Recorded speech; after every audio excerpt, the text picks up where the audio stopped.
Dans 40 jours, c'est Pâques. Donc on vous invite à vous préparer. Chaque jour, on va lire un psaume, en tout cas un verset biblique, dire quelques mots, et vous inviter à un temps de recueillement. Réfléchissons à nos vies, préparons cette fête de Pâques, et profitons aussi peut-être de cette occasion pour jeûner. On peut se priver de nourriture et être dans la prière, ou on peut se priver d'écran, d'internet, de télévision, un jour, 2 jours, une semaine, 40 jours. Que pendant cette période particulière, Dieu puisse nous préparer.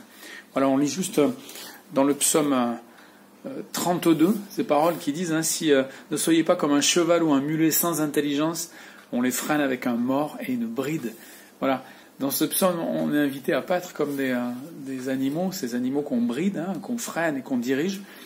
Et on voudrait vivre avec Dieu, pas seulement parce qu'il nous a offert le salut, le pardon, et pas seulement en étant dans la direction autoritaire.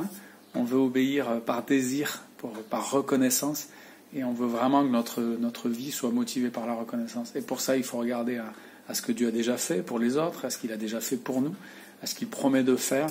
Voilà, et comme ça, notre vie entière va être une vie de reconnaissance et une relation authentique à Dieu. Pas simplement, il y a des moments où Dieu va nous diriger un peu comme un cheval et un mulet, parce qu'on va dans la mauvaise direction, on peut le remercier pour ça aussi. Et il y a plein d'autres moments où il faut vraiment qu'on soit plutôt dans une relation authentique de reconnaissance et d'amour. Voilà, on a envie d'obéir à Dieu par amour, que Dieu puisse pendant cette période, pendant ces 40 jours qui précèdent Pâques, nous préparer à entrer dans cette relation authentique, à demander pardon si c'est nécessaire, et puis être vraiment dans cette relation d'amour et dans ce désir d'obéir à Dieu, pas par peur de la condamnation, mais pour lui dire notre reconnaissance, parce que tout ce qu'on a, ça vient de lui et on ne le mérite pas.